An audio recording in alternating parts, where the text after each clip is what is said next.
يعطيكم العافية. اليوم بدنا نحكي عن Manufacturing of Phosphoric Acid اللي هو مجال جدا واسع بعلم الصناعات، وإن شاء الله أقدر أفيدكم بالبرزنتيشن هاي ويلا نبدأ. الأوتلاين، أول شيء بدنا نحكي عن الأوتلاين اللي هي البروبرتيز والبرودكشن. البرودكشن يعني الطرق البروسيسز in order to achieve the manufacturing of phosphoric acid، والبروبرتيز اللي هي الدنسيتي والموليكولار ويت والفيسكاسيتي يعني التصنيفات تبعون الماده اللي بدنا نتعامل معها او الديزايرد برودكت اللي بدنا نطلعه. طبعا راح نحكي عن الويت بروسيس وعن الالكتريك فيرنس بروسيس وعن الاكسيديشن اند هيدريشن اوف فوسفورس بروسيس وعن اليوزز والهيلث سيفتي اند انفايرمنتال ريجوليشنز. أول شيء نبدأ بالبروبرتيز. زي ما إحنا كلنا عارفين إنه الفورمولا هي CHE422-Manufacturing للفوسفوريك أسيد، والمولر ماس 98، والدنسيتي والبويلينج بوينت. طبعا أنا حطيت هاي البروبرتيز هون عشان يكون عندنا حس للفاليوز هاي لما نيجي نتعامل مع كيميكالز لقدام. وهون بنحب نذكر بنوت بسيطة هون بنحكي فيها انه the concentration of phosphoric acid is normally expressed as percentage of phosphoric anhydride not percentage of H3PO4. يعني بالمعنى انه اذا انا حكيت لك انه انا عندي مثلا phosphoric acid البرسنتج تبعته 33%، هون بيكون قصدي انه ال concentration of P2O5 in the phosphoric acid هو 33% or whatever. يعني just for your info هاي حطيتها أنا. الفوسفوريك أسيد can be produced by these commercial methods. عندنا 4 methods راح نحكي عن 3 منهم بالتفصيل إن شاء الله. أول واحدة هي الويت بروسيس or from sulfuric acid and phosphate rock. يعني هاي عبارة عن رياكشن بين الفوسفيت روك والسلفوريك أسيد. طبعا رياكشن وبعدها بيوريفيكيشن وايفابوريشن والى اخره. الثاني هي الالكتريك فيرنس اللي هي بتتضمن عمليه الاكستراكشن اوف فوسفور فروم اتس اور اللي هو الفوسفيت روك، وبيطلع لنا برودكت بيور، وهاي البيورست ميثود. يعني عندنا الاكسيديشن اند هيدريشن اوف فوسفورس واللي هي بتتضمن هاي طبعا اللاب سكيل، واخر شيء اللي هي بلاست فيرنس. هاي مش راح نحكي عنها، بس حلو يعني يكون عندنا لم بالكوميرشال ميثودز هذول. طبعا انا حكيت عن اول 3 في هاي البرزنتيشن عشان هم اشهر 3 تقريبا، الرابعه يعني ما بتستخدم كثير. نبدا بالويت بروسيس. نحكي اول شيء على المشاكل اللي بتواجهنا بالويت بروسيس قبل ما نبدا بالبروسيس نفسها. الامبيوريتيز، عندنا الامبيوريتيز يعني بتواجهنا مشكله كبيره خصوصا بالفوسفيت روك لانه it's not available as a pure element. بالروك بيكون في impurities غير الفوسفورس اللي احنا بدنا اياه عشان البروسيس. عندنا زي الفلورين is present in the most phosphate rocks to the extent of 2 to 4% by weight. لو نلاحظ هون انه يعني 2 ل 4% by weight راح يعني هي رقم جدا قليل من منظورنا الشخصي، بس لما نعرف لقدام شو ممكن الفلورين يسوي بالكونتامينانتس يعني بناخذ هذا الرقم بعين الاعتبار طبعا. ونيجي للكومباوند الثاني او الامبيوريتي الثاني اللي هو مغنيسيوم والومنيوم. لما يعملوا رياكشن مع الهيدروجين فلورايد بيطلع لنا كومباوندز اللي هو المغنيسيوم سيليكيت فلورايد وال H3Lf6. Emphasis must also be placed on another group of impurities such as arsenic, cadmium. طبعا هدول الاليمنتس اللي هو arsenic, cadmium, copper, lead, nickel, zinc and mercury هدول يعني ما بنعرفهم للأمانة كثير اهتمام لأنهم مش دائما بيكونوا موجودين بالعملية اللي احنا بنواجهها أو بالروك اللي احنا بدنا إياه. أهم إشي احنا ممكن نواجهه والأخطر إشي هو اليورانيوم. اليورانيوم هو عبارة عن بيطلع غاز الرادون اللي هو راديو أكتيف، وممكن يسوي اليورانيوم ديكي بشكل مش طبيعي ويعمل ديكي للفوسفيت ماتيريال نفسها. فهذا الإشي بيسوي كونتامينيشن contamination للاسيد سوليوشن اللي احنا بدنا اياه، وبطلع عندي بريسبتنس احنا ما بغينا عنها يعني. نروح على اللي بعده. الوات بروسيس هي طبعا الموست common route and the acid can be used in phosphate fertilizer production. طبعا ليش the acid can be used in phosphate fertilizer production؟ لانه بالفوسفيت fertilizer production انت ما بدك فوسفوريك اسيد بيور كتير يعني. ف it will be like a good route to take when dealing with fertilizers. In a wet process facility, phosphoric acid is produced by reacting sulfuric acid with naturally occurring phosphate rock.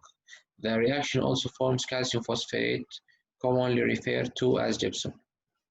هلا طبعا هون بنواجهنا مشكلة بالويت بروسيس، وهي أكثر مشكلة extraction unit، يعني بدها filtration unit، عفوا مو extraction unit، واللي هي ال production of calcium sulfate اللي احنا بنحكي له جبس، هو الجبسم.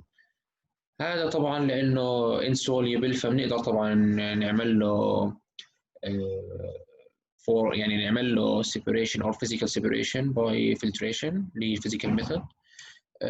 وبعدين نشوف كيف الرياكشن هاي بتكون self limiting. يلا نيجي. The basic chemistry of the sweat process is exceedingly simple. The tricalcium phosphate in the phosphate rock is converted by reaction with concentrated sulfuric acid into phosphoric acid. لو نلاحظ هون عندنا two important أو من هاي الجملة بقدر أعرف الرياكتنت اللي عندي بالويت بروسيس اللي هي الفوسفيت روك والconcentrated sulfuric acid. It produces an insoluble salt called calcium sulfate, and this explains why the reaction is self-limiting. إيش يعني self-limiting؟ يعني الرياكشن بتوقف من حالها لحالها، يعني لأنه الكالسيوم سلفيت هذا الجبسم is not or is insoluble in the acid, so it will form like a layer, an insoluble layer, forbidding the contact of the reactants and hence stopping the reaction. وهي طلع بنحكي انه هون زي ما حكينا قبل انه the insoluble calcium sulfate is then separated from the phosphoric acid by filtration. وهون حكيناها انه it's self-limiting because an insoluble layer of calcium sulfate forms on the surface of the particles of the rock and hence stopping the reaction.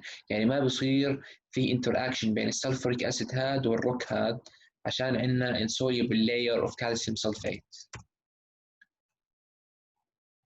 طبعا للتخلص من الجبسم احيانا ان نعمل huge filtration units بتكلفنا كوست كتير، واحنا as engineers بهمنا كتير الكوست، فاحنا ممكن ان نتخلص منه بهدول اثنين reactions.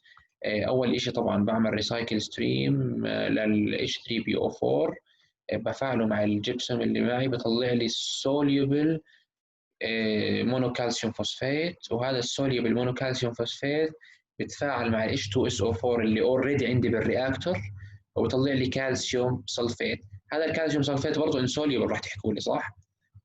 بس احنا بدنا عندنا الديزايرد برودكت هو الفوسفوريك اسيد، فلما يكون الانسوليبل لاير تكونت عندنا بالسلفوريك اسيد فهذا يعني شيء عادي، لانه ال H2SO4 بالاخر انا بقدر اعمل له معالج وارجع استخدمه. It's not desired, it's a reactant. It's already being used up. هنا بنحكي لكم انه الكالسيوم سلفate exists in a number of different crystal forms depending on particularly on the privileged conditions of temperature. يعني ان الكريستال فورمز كتير بيجي على هيئة نيدلز، على هيئة كريستالز، حسب التمبريتشر الرياكشن بتحصل عليها. طبعا الويت بروسيس عندنا مقسم الى قسمين، اول قسم هو الداي هايدريت وثاني قسم اللي هو الهيمي هايدريت. عندنا بالداي هايدريت as we can see انه it produces 26 to 32% of B2O5 at 70 to 80 degrees Celsius. طبعا الدايهايدريت is more usable than the hemihydrate. It's most common process in the manufacturing of phosphoric acid. It's the most common. ليه؟ لأنه هون لو راحت في الهيميهايدريت precipitation راح نلاحظ انه الكونفرجن ريت او البرسنتج اوف B2O5 ما فرق كتير ككونسنتريشن او ككواليتي اوف فوسفوريك اسيد، ولكن احنا عشان نرفع التمبريتشر from 80 degrees Celsius to 90 or to 110 degrees Celsius we need a lot of money. It's not like a boiler or something. It's like a unit with a specific specifications where we can like carry out our reaction. So this huge change in the energy required will lead to only like 32% to 40 jump, or like a 12% difference in like the concentration of B2O5. So in order to sustain this problem, we can like carry out the process using dihydrate precipitation, and then make evaporation using a single effect evaporator to increase the concentration of B2O5. يعني بدل ما احنا نعمل ونزيد الحرارة من الدايهايدريتد بريسبيتيشن للهيمي هايدريتد بريسبيتيشن، عشان نعمل هيمي هايدريتد بريسبيتيشن نزيد الحرارة من 70 ل 80 ل 90 ل 110، احنا بدنا كوست كتير، واحنا يعني بهمنا ان نوفر قدر المستطاع من ناحيه انرجي. فيعني احنا بنقدر نستخدم هاي الدايهايدريتد بريسبيتيشن، وبعدين نعمل further evaporation using single effect evaporator or whatever kind of evaporator we can use to make the phosphoric acid more concentrated in P2O5.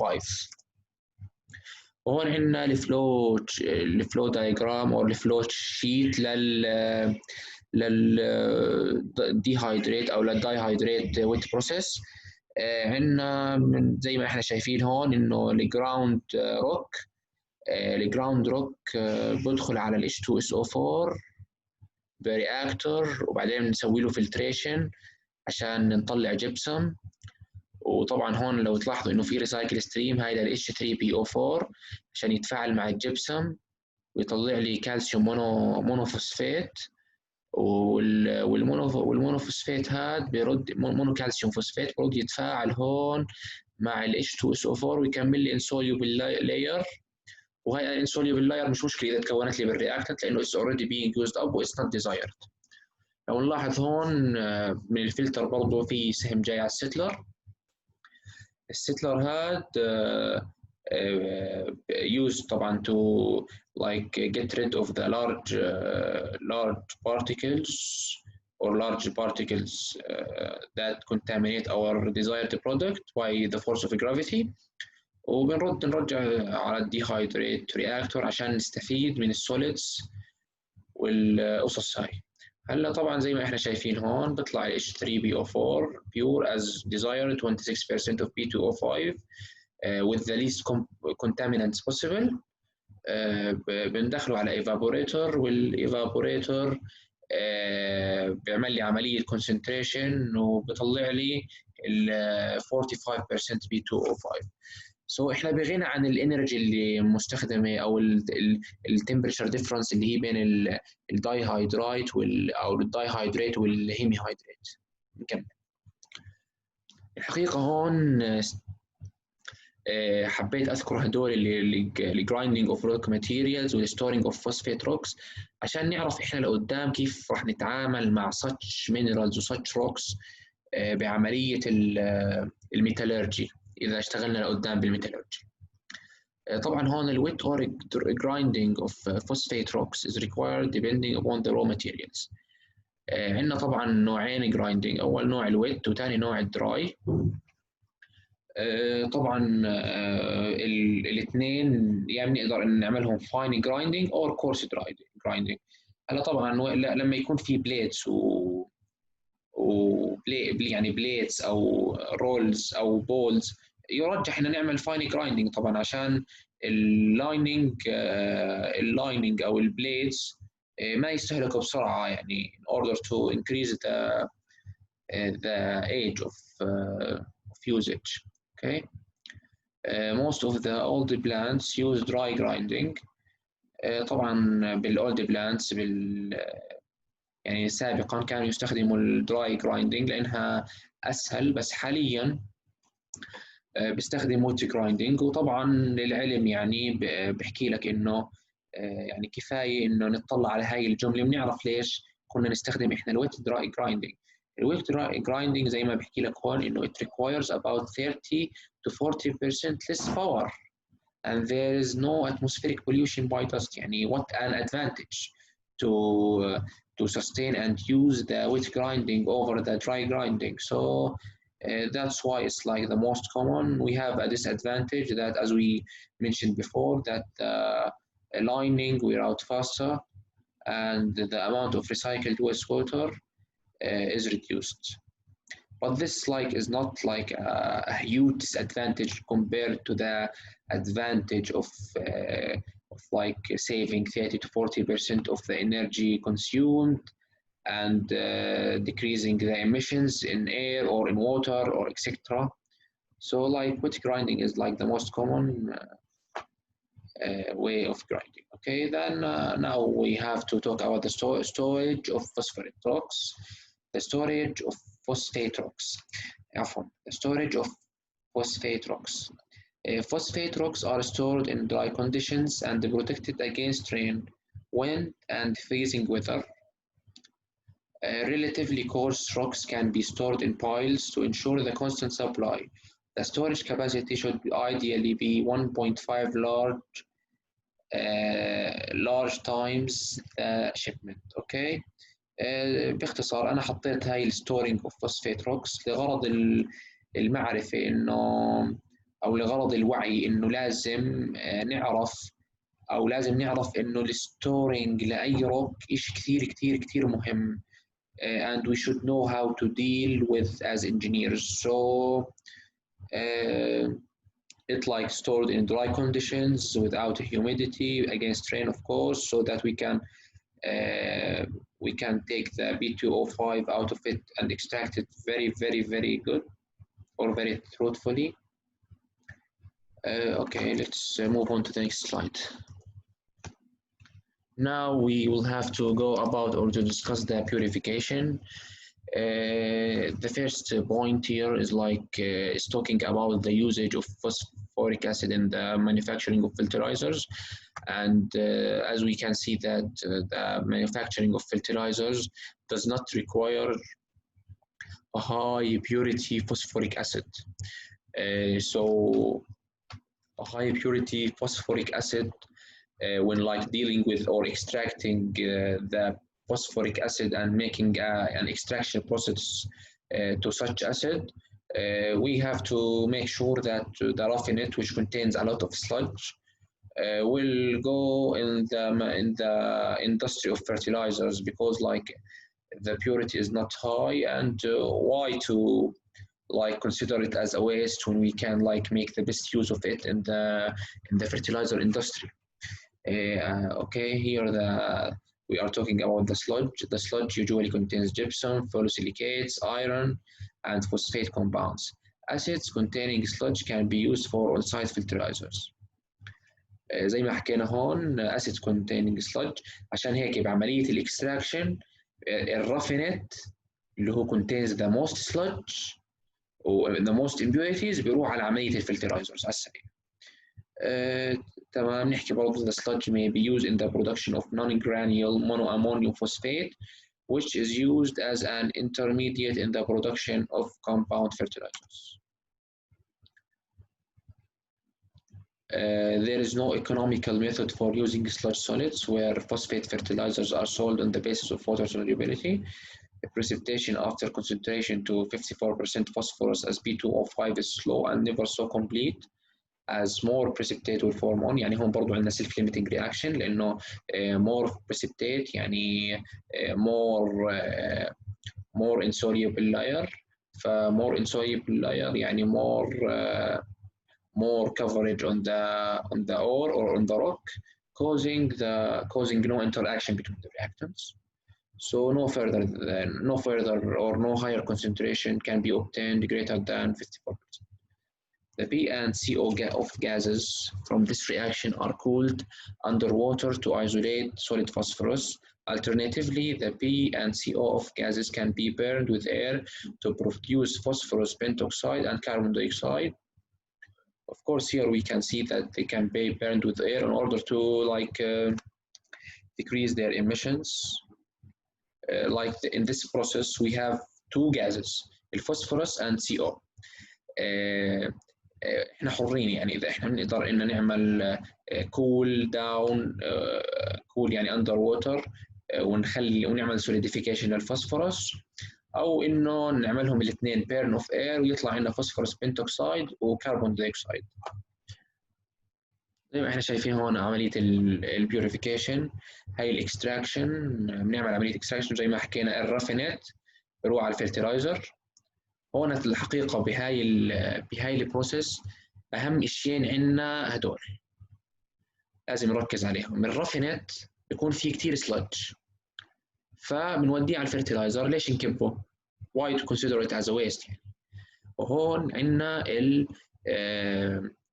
لما نخلص احنا هون نعمل solvent recovery ونعمل acid release بيكون في شويه فلورايد لانه soluble في الاسيد كثير، يعني فلوروسيليكيتس وهيك بيكونوا في الاسيد، فلازم نعمل عمليه دي فلورينايزيشن عشان نطلع the purest phosphoric acid possible. هلا نيجي للبروسيس الثانيه اللي هي using phosphate rock and electric furnace.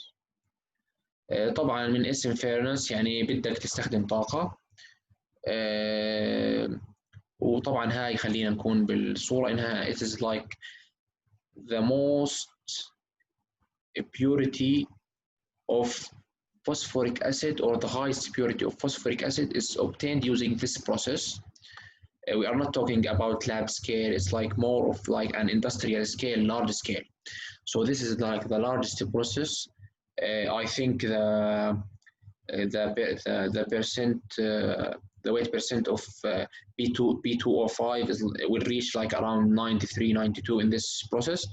So yeah, very pure. So from the highest purity, we can dedicate that it's not used in fertilizer, as it will be like a waste of phosphoric acid to use it in such industry, in the fertilizer industry. فاحنا راح نستخدمها ان شاء الله بالفارماسيوتيكالز، detergents والفود products. هنا من we can like dedicate it from the purity، انه الهايست purity دائما بنروح على الجهه تبعت الفارماسيوتيكال detergents food products. يعني ما مستحيل ان نستخدم فوسفوريك اسيد في sludge وامبيوريتيز وفلوروسيليكيتس وامبيوريتيز زي هيك بفارماسيوتيكالز اند فود اندستري. زي ما حكينا انه very pure phosphoric acid is obtained by burning elemental phosphorus to produce phosphorus pentoxide. وزي ما احنا شايفين انه هون بيفسرنا ليش هي بيور، ليش هذا بيور البيوريتي عاليه، لانه احنا بنستخدم الالكتريك فيرنس زي ما هون احنا شايفين بنستخدمه عشان نستخرج الفوسفورس من الروك تبعه.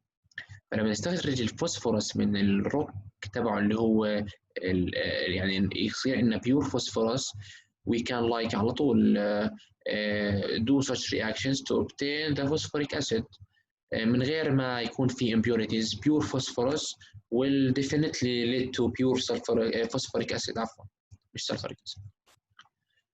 وزي ما احنا شفنا هون البروسيس والرياكشن، الفوسفيت روك بتروح على السايزنج، بعدين بتروح على الالكتريك فيرنس، وهون بتكون عندي فوسفورس بيور زي ما احنا شايفين بهاي الرياكشن. الفوسفورس بيور is oxidized in the presence of carbon monoxide عشان يطلع عنا اللي احنا بنقيس جودة الفوسفوريك اسيد عشانه، يعني هي طلع بيور بدون اي contaminants. And later on we will like react this with water، وزي ما احنا شايفين هون بمر على purifier وبعدين على sand filter to remove the large grains. ويتكون عندي حوالي 85 ل 90% phosphoric acid, which is like pretty good, as we can see like in the later process or the process mentioned lately, like we obtained around 45 or something, yeah, 45%, which is like in compared to this, like yeah, but like the industry will make you choose the process definitely. Like electric furnace process, you don't need to use the electric furnace process or to construct your process based on the electric furnace process when dealing with fertilizers. Yeah, you don't need an 85% phosphoric acid concentration to like make an ammonium phosphate for a fertilizer, but you will definitely need it for food and pharmaceutical industry. So the industry will restrict the process used definitely. ونيجي لآخر نوع عندنا اللي هو الأوكسيدation and hydration of phosphorus at the locations away from the phosphate rocks from purified elemental phosphorus is oxidized. يعني هون هذا مش روك، احنا بنتعامل مع فوسفورس element، وهذا بتكون بالعادي يعني لاب سكيل، مو انه لارج سكيل، وما بنقدرش نستخدمها بالاندستريز. طبعا اهم شيء هون لو نلاحظ انه it's like combustion، هي هذا elemental phosphorus مش روك. combustion بنطلع البي تي او 5 اللي هو البنت اوكسايد، والبنت اوكسايد بلس ووتر بيعطينا الاتش 3 بي او 4، وهي الهاي ستيل لانه لاب سكيل. والفوسفورس بيكون لايك النيتشر، احنا ما بنحطه بفيرنس عشان نعمل له اكستراكشن، بيكون النيتشر موجود. اتس لايك elemental phosphorus. No rock is involved in this reaction. No rock or mineral or anything. زي ما احنا هون بنستوقفنا الماتيريال اوف كونستراكشن، لازم نحط انه ماتيريال اوف كونستراكشن عندنا يكون اسيديك بروف. فالاسيديك بروف هون عندنا هو طبعا يا جرافايت يا ستينلس ستيل، واكثر شيء طبعا في الاسيديك برودكشن بنستخدم الستينلس ستيل لانه كثير فوسفور، كثير اسيدز كوروسيف يعني. فاحنا بدنا نشوف البروبرتيز تبعت الاسيد والكوروسيفيتي تبعته، ونختار الماتيريال اوف كونستراكشن بيست on this property. وهي هي الشارت زي ما احنا شايفين.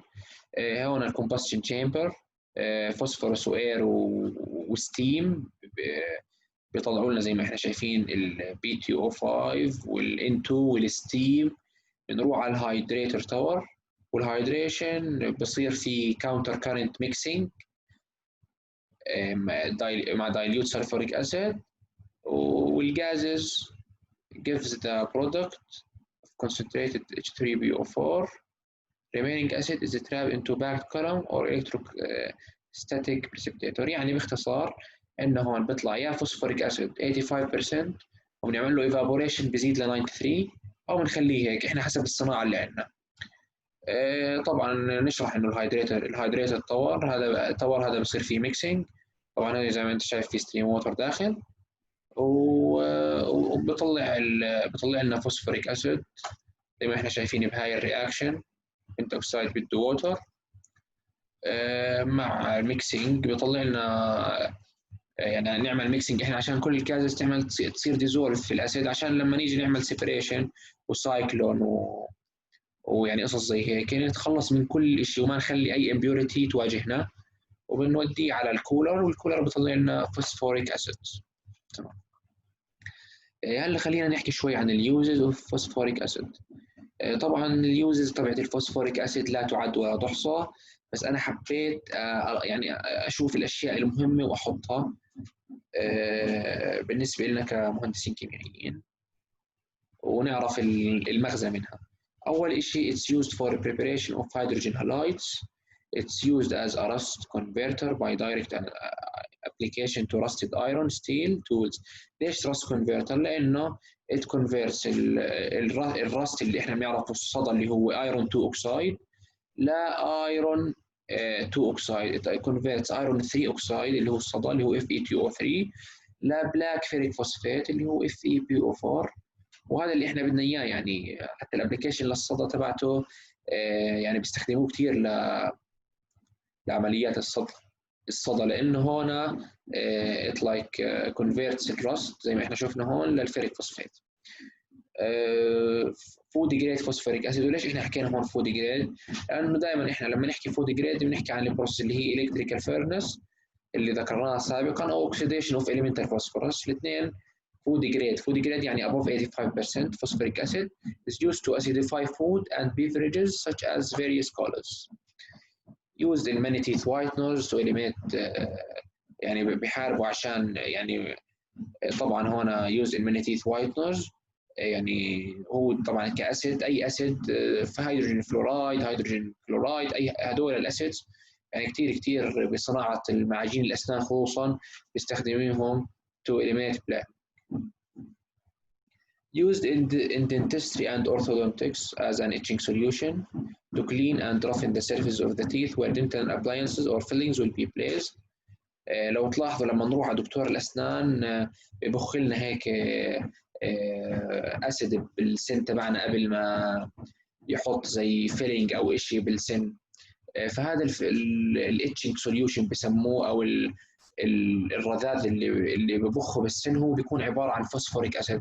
وطبعا برضه فوسفوريك اسيد مو بكونسنتريشن عاليه، يعني لو كونسنتريشن عاليه بدور بالسن يعني تمام. وطبعا يوز از بي اتش ادجستر دائما الاسيدز زي ال HCl فوسفوريك اسيد سلفوريك اسيد هدول دائما بنحطهم اذا بدنا مثلا يكون الميديوم اسيدك بنحطهم فيه عشان يثبتوا البي اتش.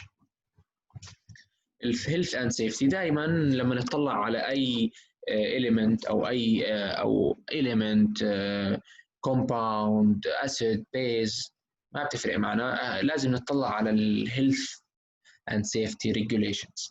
طبعا الفوسفوريك اسيد هو كثير كوروسيف ويعني لا هو مش توكسيك كثير بس كوروسيف كثير لدرجه انه ممكن يسبب يعني حروق على الجلد. prolonged contact may be necessary before some individual notice burning or irritation of skin. Sustained skin contact with phosphoric acid may cause dermatitis at the site. يعني إذا أجى الفوسفوريك أسيد على جلدك وما تم المعالجة فورا ممكن يسوي التهاب جلدي. Ingestion may cause burns in the digestive zone. Inhalation of spray may cause irritation in the respiratory tract and can cause lung edema يعني ممكن يسبب ضيق تنفس ومرض باللنجز. وآخر نقطة اللي هي contact with strong caustic substances must be avoided as the reaction is exothermic and produces splashes. دائما wear goggles wear gloves يعني هدول الأشياء لما نتعامل مع أسيد بدك تكون ماخذ الحيطة والحذر منهم بالتأكيد. هلا بنيجي لموضوع الجبسم اللي هو الجبس. موضوع الجبسم حقيقة يعني احنا حكينا قبل انه بنقدر احنا نفاعله مع H3PO4 ويكون لنا مونوكالسيوم فوسفات، والمونوكالسيوم فوسفات يتفاعل مع الانسوليبل لاير مع السلفوريك اسيد ويكون انسوليبل لاير في السلفوريك اسيد بدل في الديزايرد برودكت اللي هو الفوسفوريك اسيد. فهون عندنا طريقه تخلصه. لما نعمل ماتيريال بالانس على الكنترول فوليوم كامل بنشوف انه كل طن بروديوس من ال B2O5 as phosphoric acid بيطلع مقابله 5 tons of gypsum. يعني رقم هائل جدا. يعني احنا الديزايرد برودكت انه فوسفوريك اسيد بيطلع 5 اضعافه شيء جبسم احنا ما بدنا اياه. ف this represent a serious disposable problem with the individual of phosphoric acid.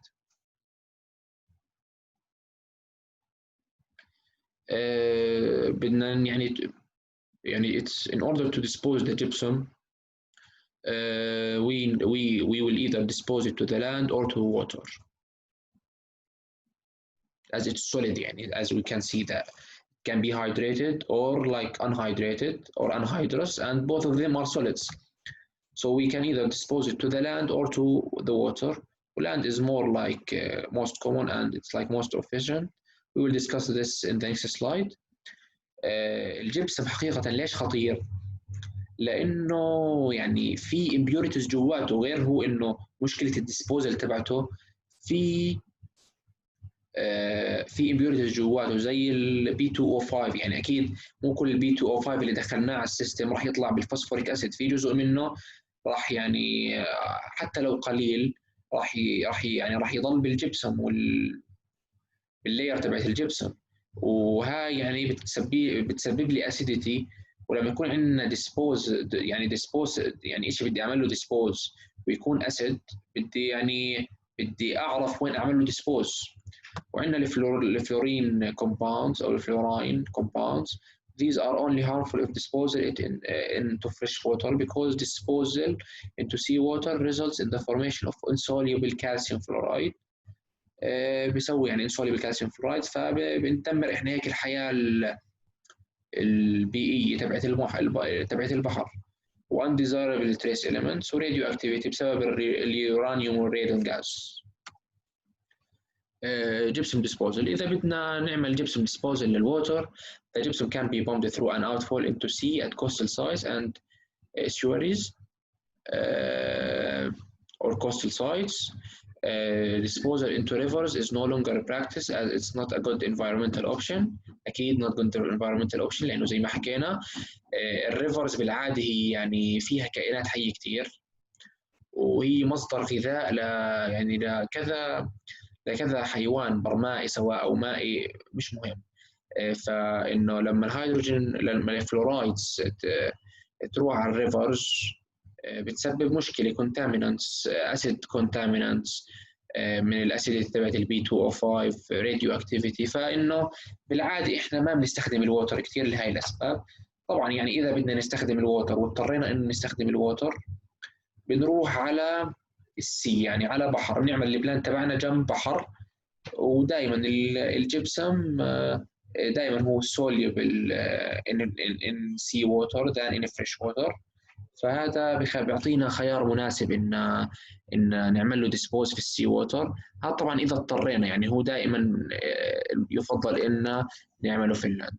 Phosphoric acid plant with high efficiency is essential for this method of disposal, and only clean phosphate can be used in the plant if the pollution is to be kept within local environmental quality standards. To land. Under proper conditions land disposal is the best environmental option زي ما حكينا. بس هي مشكلتها الوحيدة إنه it needs a lot of space and certain soil qualities عشان ما تعمل absorption لعملية الجبسم. Dry gypsum from the filter in some plants is transported by belt conveyors to the gypsum storage pile. The pile area is completely surrounded by a ditch which collects the runoff water including any rainwater. يعني هاي هي اللي بيشرح لنا البروسيس تبعت الجبسم ديسبوزل ان ذا لاند، وهي الموست كومن طبعا لانه احنا ما دام عندنا مساحه كبيره بدل ما نرمي بالبحر وندمر الانفايرمنت تبعت البحر والحياه المائيه، لا بنروح بنستغل هاي المساحه وبنعمل زي ويست، يعني بنخصص مساحه للويست عشان نكب الجبسم ونعالج الووتر. وطبعا الجبسم هذا احنا بننقله بكونفير بيلت زي ما احنا هون شايفين. وبالنهايه بحب يعني بتمنى انه جد تكونوا استفدتوا من هاي البرزنتيشن، وان شاء الله ما اكون يعني طولت عليكم، وان شاء الله يعدي هالازمه على خير. ان شاء الله بنجتمع الفصل الاول واحنا ان شاء الله، وهو هذا الوباء رايح، ويعطيكم العافيه.